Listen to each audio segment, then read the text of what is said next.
I welcome all of you on my YouTube channels. I'm Best Part of Physics. Dear students, this video is for class 8th and 9th, both students. And our topic is sound. In my earlier videos, I already taught some topics related with the sounds, like how sound produce, how sound travels in the different mediums, and what is the velocity of the sound in different mediums. So let's start. First of all, what is the characteristic of the sounds? Characteristics of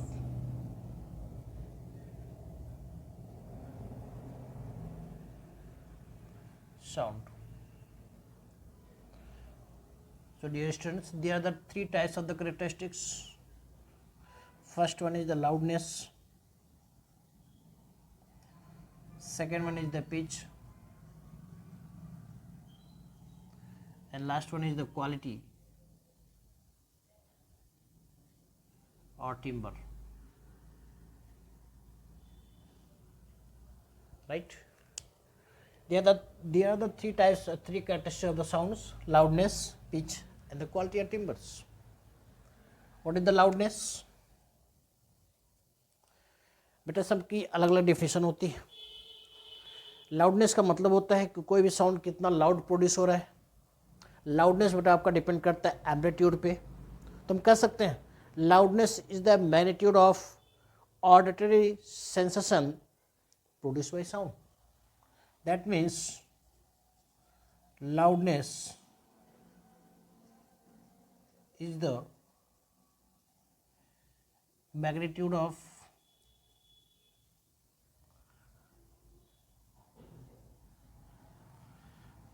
auditory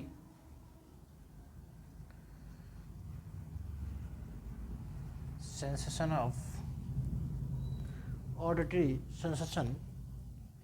produced by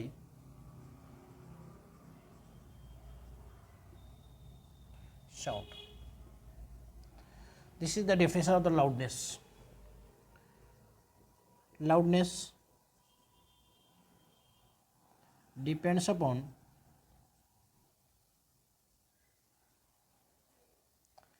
amplitude of sound. Right? More amplitude, that becomes more loudness of the sounds. Unit of loudness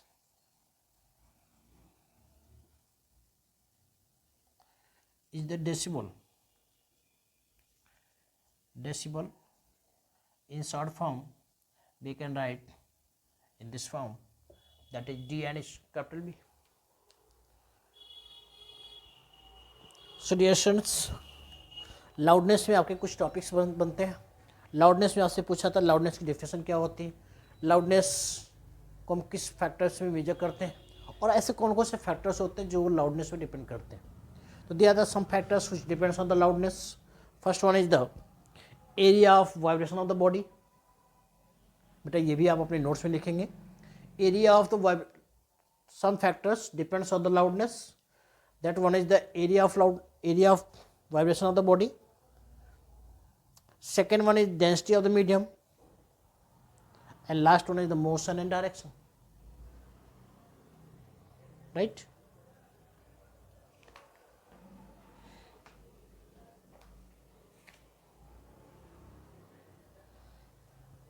So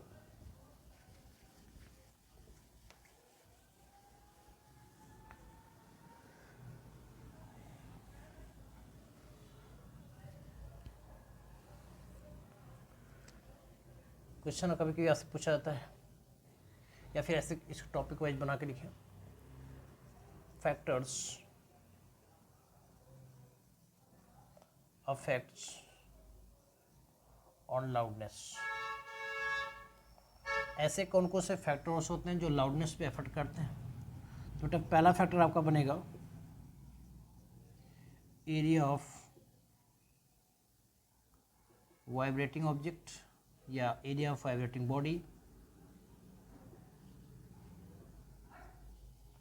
second one आपका बनेगा बेटा density of medium.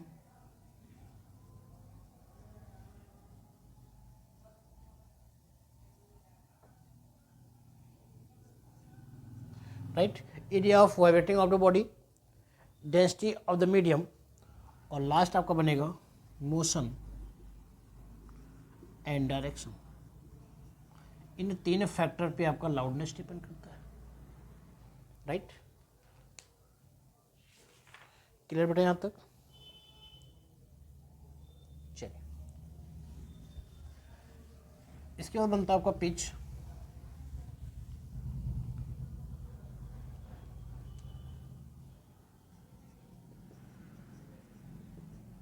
Pitch का मतलब होता है the sensation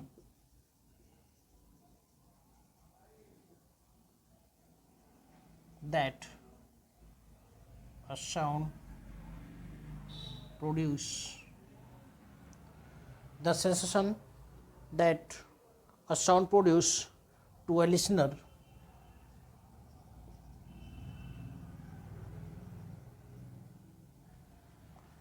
as a result of frequency,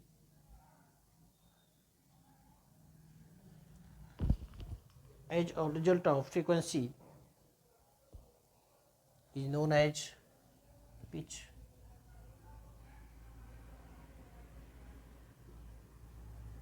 Is known as pitch. Right? आप कह सकते हैं pitch depends upon, pitch depends on frequency of the vibration. बेटा पिच आपकी फ्रीक्वेंसी पे डिपेंड करती है। और यहीं पे आपने सीखा होगा कि साउंड दो टाइप का होता है आपका। एक साउंड बहुत ही फैंट साउंड होता है, दूसरा साउंड आपका सिल साउंड होता है। मतलब आपने सुना होगा तो वुमेंस की जो वॉइस होती है, वुमेंस की वॉइस मेंस की वॉइस की अपेक्षा श्रिल होती है। मतलब कह सकते हैं the voice of the womens is shriller than the voice of the man. तो ये श्रिलर का मतलब क्या होगा? जितना ज़्यादा फ्रिक्वेंसी होगा बेटा वॉइस हमारी क्या होगी, उतनी ज़्यादा श्रिल हो जाएगी, उतनी ज़्यादा पतली हो जाएगी। ठीक है ना? आपने देखा होगा कि आदमी की आवाज़ मोटी होती है और वुमेंस की वॉइस क्या होती है, थोड़ी सी पतली होती है। ठीक है, तो ये आपका बनता है पिच। राइट, पिच की कोई यूनिट नहीं होती। पिच हम लोग मेजर करते हैं फ्रिक्वेंसी से, तो फ्रिक्वेंसी की यूनिट आप सपोज कर सकते हैं वहाँ पे पिच के रूप में। क्लियर बेटा? Next one is the quality. देखिए क्वालिटी कभी आपसे पूछी नहीं जाती, क्वालिटी की डिफिनेशन आपसे कभी एग्जाम में पूछा नहीं जाता है, बट क्वालिटी आप चूँकि टॉपिक में है तो इसको देख ही लें। क्वालिटी, क्वालिटी को ही हम लोग कहते हैं दूसरे नाम से, इसी को बोला जाता है टिम्बर, या इसी को बेटा बोला जाता है टोन। आपने सुना होगा टोन ना। हर एक म्यूजिकल इंस्ट्रूमेंट की टोन क्या होती है, अलग अलग होती है। मीन्स हम कह सकते हैं this is the property of, this is the property of sound by which, ऐसे लिखें, by virtue of which it is possible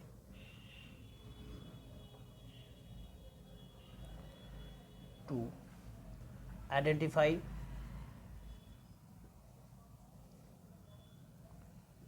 a sound of same loudness,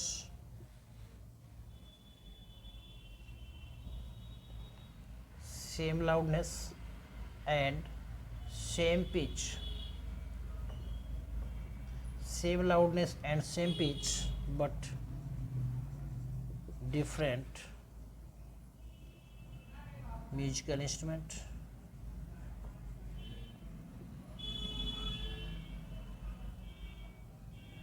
right बेटा, अलग अलग म्यूजिकल इंस्ट्रूमेंट से सेम लाउडनेस और सेम पिच के अगर sound produce किए जा रहे हैं तो उनकी टोन को देख करके, उनके टोन को सुन करके हम बता सकते हैं कि दोनों में क्वालिटी क्या है। दोनों की अलग अलग साउंड अलग अलग इंस्ट्रूमेंट से प्रोड्यूस किए जा रहे हैं। हमें ये जो तरीका, जो हम इस तरीके से साउंड को हम डिफ्रेंशिएट कर पाते हैं, किस वजह से डिफ्रेंशिएट करते हैं? क्वालिटी की वजह से या टिम्बर की वजह से। उसी को दूसरे नाम से बोला गया, टोन भी बोला गया है। क्लियर बेटा? चलिए, इसी के बाद एक छोटे से टॉपिक और बनती है, म्यूजिक और नॉइस। ठीक है ना? आपसे कभी कभी पूछा जाता है write some differences between music and noise. Music और नॉइस में डिफरेंस क्या है? तो म्यूजिक हम उसे कहेंगे कि अगर किसी म्यूजिकल इंस्ट्रूमेंट से रेगुलर वाइब्रेशन प्रोड्यूस हो रहा है, that are called the music, and irregular vibration produce by any musical instrument is known as the noise. Means हम ऐसा भी कर सकते हैं, the sound which is present to hear is known as the music, and the sound which does not pleasant, which is unpleasant to hear, known as the noise, right? तो definition आप खुद से नोट कर लेंगे, definition खुद से लिख भी सकते हैं। The sound which is pleasant to hear, known as the music, and the sound which is unpleasant to hear, known as the noise. I think this should be clear. Okay? आप ऐसे भी note कर सकते हैं, pleasant sound is called music, unpleasant sound is known as the noise. चलिए बेटा, इसके बाद इंपॉर्टेंट टॉपिक आपका बनता है रिफ्लेक्शन ऑफ साउंड। साउंड के reflection, right? Reflection of the sound. Reflection of sound क्या होता है? मीन्स हम कह सकते हैं when a sound travel in A given medium it strike the surface and bounce back in the same medium, this phenomena is known as the reflection of sound, right? means कह सकते हैं if sound travel in a medium and strikes on a surface of medium,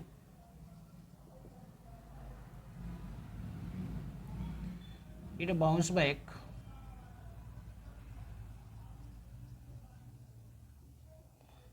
in same medium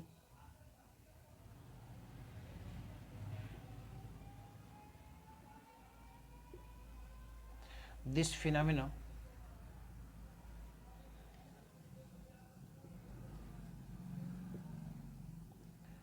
is known as a reflection of sound.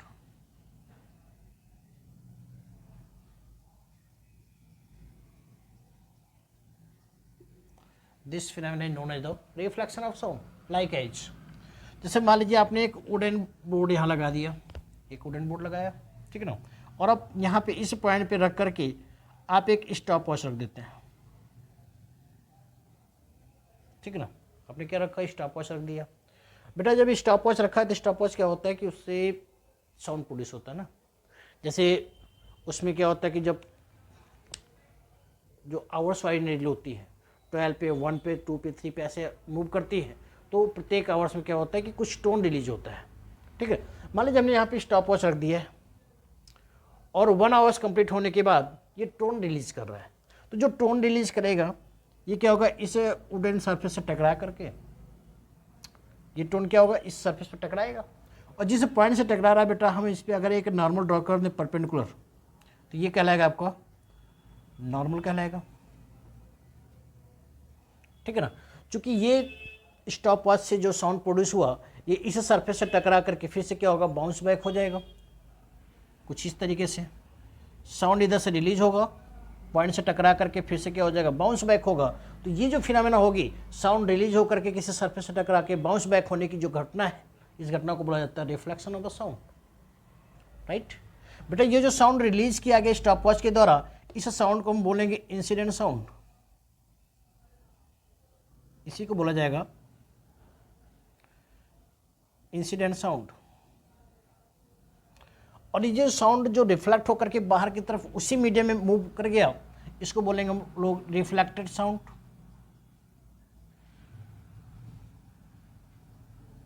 और जिस surface से strike किया उस surface से अगर कोई परपेंडिकुलर ड्रॉ किया जाए तो ये सरफेस आपका कहलाएगा नॉर्मल, ये परपेंडिकुलर आपका कहलाएगा नॉर्मल। इंसिडेंट साउंड नॉर्मल के साथ जो एंगल बनाता है इसको बोलेंगे एंगल ऑफ इंसिडेंस, इसको डिनोट किया जाएगा एंगल आई से। रिफ्लेक्टेड साउंड नॉर्मल के साथ जो एंगल बनाएगा इसको बोलेंगे एंगल ऑफ रिफ्लेक्शन, इसको डिनोट किया जाएगा एंगल आर से। राइट, बेसिकली अगर देखा जाए तो थोड़ा सा हमने इसको बाहर बनाया हुआ है, ये एंगल आर बनेगा। ठीक है, कुछ इस तरीके से। तो अब यहाँ पे आपसे पूछा जाता है right the law of reflection of the sound. अब आप इसको देख करके अब आप law of reflection of sound को लिखें। तो आगे देखें बेटा, फिगर आपका ये रहेगा, हेडिंग बन जाएगी law of reflection. Law of reflection of sound ऐसे लिख लें।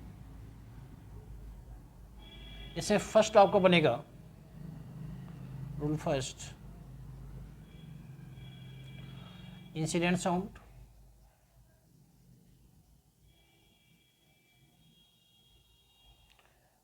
Normal and reflected sound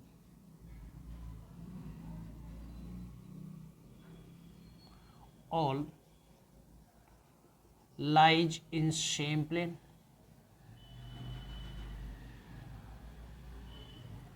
and rule second that becomes angle of incidence angle I is equal to angle of reflection angle R, and these two laws are denoted as law of reflection. Clear dear students? Clear को होगा सबको I think. Okay बेटा, अब आगे देखें। कभी कभी आपसे पूछा था कि कुछ इसके कुछ एप्लीकेशंस आप बताएं।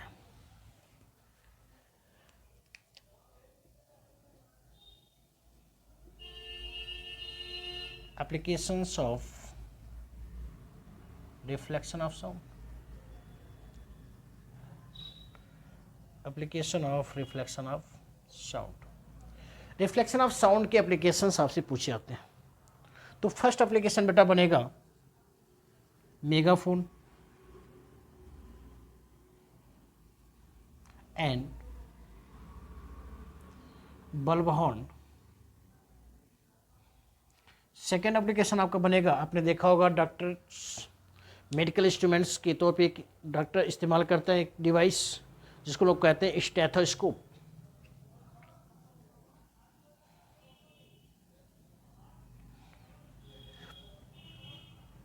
ये सब आपके बनेंगे application of the sound.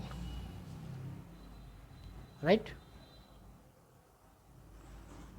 Clear बेटा? चल, इसी के बाद नेक्स्ट टॉपिक एक बनेगा छोटा सा इको, जिसको बोलते हैं हम लोग।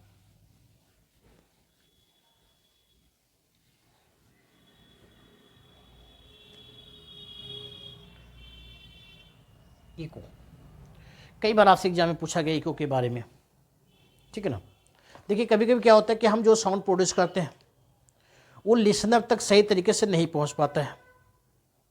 ठीक है, या पहुंचता ही है तो कुछ समय के बाद पहुंचता है और साउंड की इंटेंसिटी थोड़ी सी कम हो जाती है। लो इंटेंसिटी के साथ साउंड वहाँ तक पहुँचता है। ठीक है, तो ये जो रिपीटेशन ऑफ द साउंड है, लो इंटेंसिटी के साथ जो साउंड पहुँच रहा है, इसी घटना को बेटा हम लोग कहते हैं इको। मीन्स हम कह सकते हैं echo is the phenomena of repetition of the sound by the reflection. Echo is the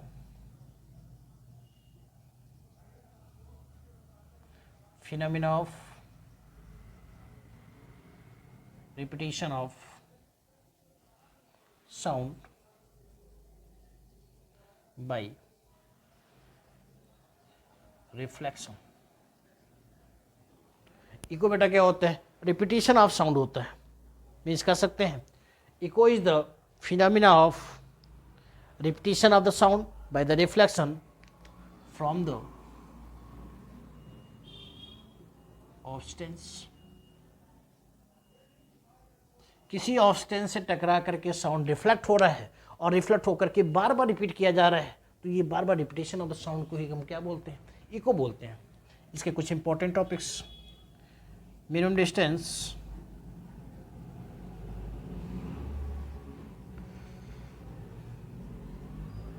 minimum distance for echo is 17.2 metre.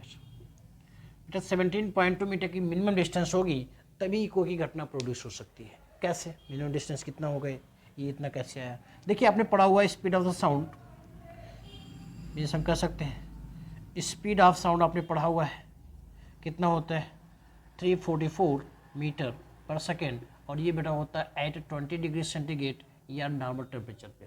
ठीक है, तो नॉर्मल टेम्परेचर पे स्पीड ऑफ साउंड कितना होता है 344 मीटर पर सेकेंड। और साउंड अगर किसी सरफेस से स्ट्राइक करके रिपीट होकर के हमारे पास तक पहुंच रहा है, तो रिपीट होकर के पहुंचने में उसको विद इन 1 सेकेंड 1/10 सेकेंड लगा होगा टाइम। मीन से कह सकते हैं तो टाइम इंटरवल होता है इको प्रोड्यूस होने के लिए, वो बनता है 0.1 सेकेंड, राइट। तो यहाँ पे जो इको की घटना होगी, ये डिस्टेंस डबल होगा, डिस्टेंस इज इक्वल टू आपका बनता है speed into time, that becomes 344 multiply by time, आपका 0.1 दिया हुआ है। मीन्स यहाँ से हम कह सकते हैं 2D की जो वैल्यू बनेगी, ये बनेगा बेटा 34.4, तो D की वैल्यू जो बन जाएगी यहाँ से 34.4 divided by 2, that becomes 17.2 metre की मिनिमम डिस्टेंस अगर कहीं पे होगी, 17.2 मीटर की मिनिमम डिस्टेंस रिक्वायर्ड है इको प्रोड्यूस होने के लिए। अगर इससे कम डिस्टेंस हो गई तो इको वहाँ पे प्रोड्यूस नहीं हो सकता, चाहे जितनी बार साउंड को हम रिफ्लेक्ट करा दें। ठीक है, 17.2 मीटर की मिनिमम डिस्टेंस या इसके एबव डिस्टेंस अगर रहेगी तो इको की घटना वहाँ पे प्रोड्यूस हो सकती है bye the reflection of the sound की वजह से। क्लियर? अब देखिए इको का कुछ यूज भी है। जैसे आपने देखा होगा कि जितने भी आपके सम बर्ड्स, सम एनिमल्स जो आपके रात में चलते हैं, लाइक जैसे सिंपल सा एग्जांपल लिया जाए, बैट्स, चमगादड़ आपने देखा होगा, bats can catch their prey by the phenomena of echo. Echo के द्वारा ही बैट्स अपने शिकार को पकड़ती हैं, बैट्स अपने पाथ को डाइवर्ट करती हैं। आपने देखा होगा चमगादड़ रात में जब चलता है तो किसी सर्फेस से टकराता नहीं, रात में तो वैसे भी दिखाई नहीं देता है, लेकिन चमगादड़ को रात में दिखाई देता है ऐसा बोला जाता है। एक्चुअली चमगादड़ क्या करता है, ये बैट्स क्या करती हैं, इको प्रोड्यूस करती है, हाई क्वालिटी के साउंड प्रोड्यूस करती हैं, अल्ट्रासाउंड वेव प्रोड्यूस करती हैं। और ये अल्ट्रासाउंड जो प्रोड्यूस करती है ऐसे साउंड जिनकी फ्रिक्वेंसी रेंज हमारे सुनने की रेंज के बाहर होती है, तो ऐसा साउंड वेव वो प्रोड्यूस करती हैं। और ये साउंड वेव अगर लगातार मूव करता है, अगर रिफ्लेक्ट होकर के उनके पास तक नहीं पहुंच रहा है, दैट मीन्स रास्ता आगे का बिल्कुल क्लियर है। अगर किसी ऑब्स्टिकल से टकरा करके वही साउंड रिपीट होकर के उनके पास तक पहुंच गया, रिफ्लेक्ट होकर के बैट्स के पास पुनः पहुंचा, बैट्स को ये आभास हो जाता है कि आगे कुछ ना कुछ ऑब्स्टिकल है, वो अपने रास्ते को डाइवर्ट कर लेती है, राइट। तो कह सकते हैं echo use by bats and other animals to catch their prey and to change their path while moving. Okay, clear additions? Okay,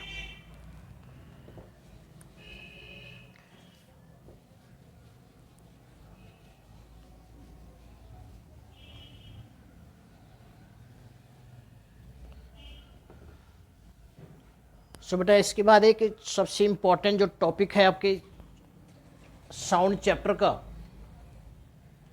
एक छोटा सा टॉपिक दिया हुआ आपका सोनार। एक्चुअली सोनार का फुल फॉर्म होता है, शॉर्ट फॉर्म में SONAR लिखा हुआ है। इसका बेटा जो फुल फॉर्म बनेगा ये आपका बनता है sound navigation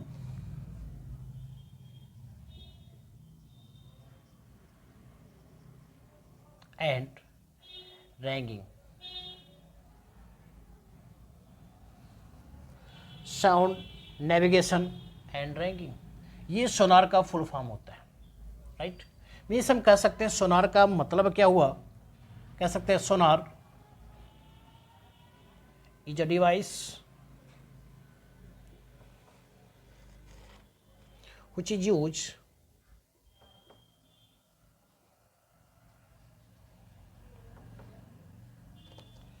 to measure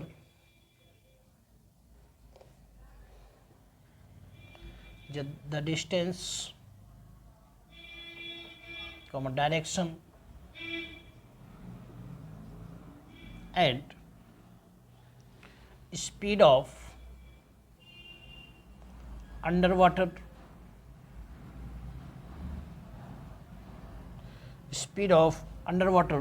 object by means of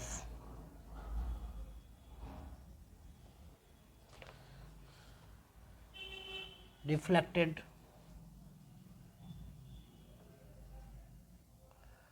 ultrasound wave.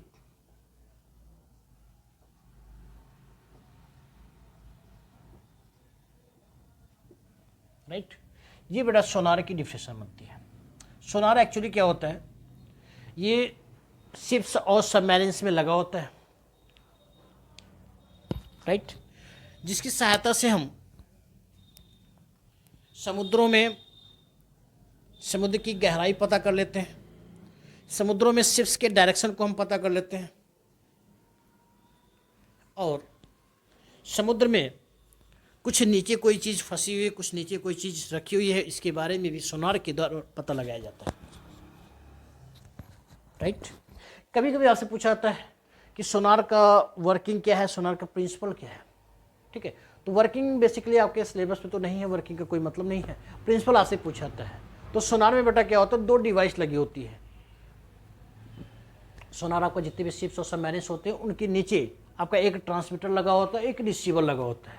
जैसे कोई बड़ी सी शिप्स है, आगे के साइड में ट्रांसमीटर लगा होगा और पीछे के साइड में आपका क्या लगा होता है, receiver. Transmitter ultrasonic sound produce करता है, वो साउंड गहराई तक पहुंचता है और जितनी गहराई तक नीचे गया वो समुद्र की तली तक पहुंचेगा, फिर वहां से टकरा करके रिफ्लेक्ट होकर के वापस आएगा और रिसीवर उस साउंड वेव को कैच करेगा। राइट, ट्रांसमीटर से साउंड प्रोड्यूस किया गया, पानी के अंदर जाएगा, समुद्र की तली तक पहुंच करके वहां से रिफ्लेक्ट होगा और रिफ्लेक्ट होकर के रिसीवर के पास तक पुनः पहुंचेगा। तो रिसीवर कैच करता और टाइम इंटरवल देखता कि कितने टाइम में साउंड वेव रिफ्लेक्ट होकर के हमारे पास तक पहुंची। टाइम इंटरवल उसको पता चल जाएगा, स्पीड ऑफ द साउंड आपको वहाँ क्लियर होगा, तो स्पीड और टाइम की वजह से हम डिस्टेंस कैलकुलेट कर लेंगे, कितनी गहराई उस समुद्र तल की उस पॉइंट पर मौजूद है, ये पता कर लिया जाता है। अगर मान लीजिए कुछ पहले से ही ट्रांसमीटर के द्वारा जो साउंड भेजा गया तो रिफ्लेक्ट होकर रिसीवर के पास पहुंच गया, इसका मतलब ये होगा कि समुद्र की तली के ऊपर कोई न कोई चीज़ वहाँ मौजूद है जिसकी वजह से साउंड वेव वहाँ से रिफ्लेक्ट होकर वापस पहुँचा।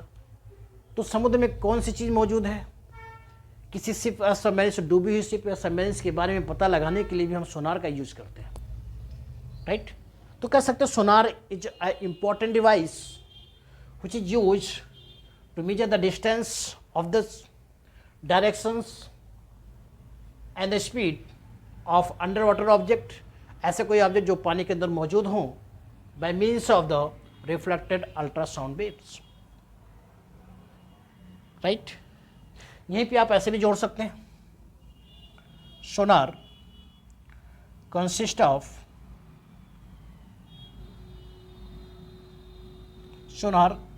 of transmitter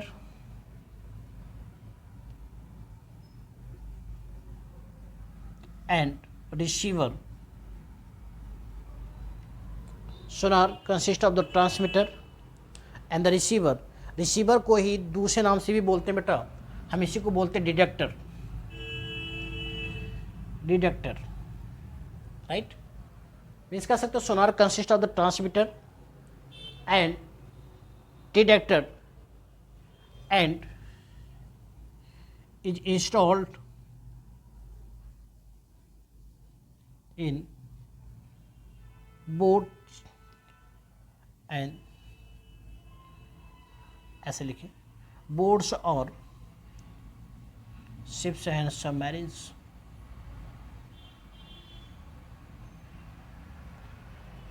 ये ट्रांसमीटर और डिटेक्टर ये बोट या शिप और सबमरीन्स में क्या होते हैं, पहले से ये डिज़ाइन होते हैं, पहले से ये वहाँ पे क्या होते हैं, इंस्टॉल्ड होते हैं। Right,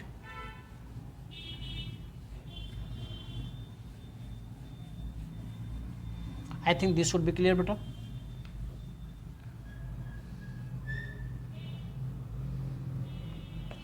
next one, what are the uses of sonar? Uses, एक छोटा सा टॉपिक है यूजेस। सोनार के यूज क्या क्या होते हैं? तो पहला यूज होगा बेटा डिटरमाइन, ऐसे लिखें, to determine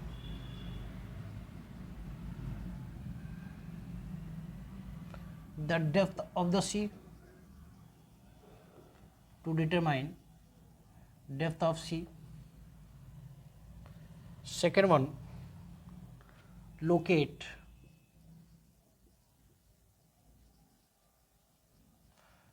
underwater hills, valleys, submarines,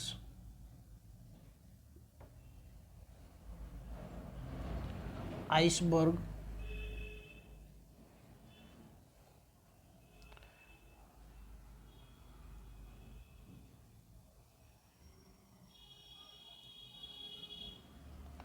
sunken ships, etc. इन सब का पता लगाने के लिए भी हम सोनार का यूज करते हैं। And third one is the locate the position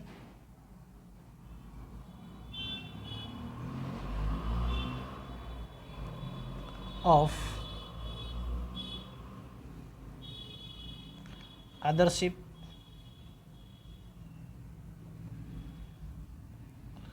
or submarines।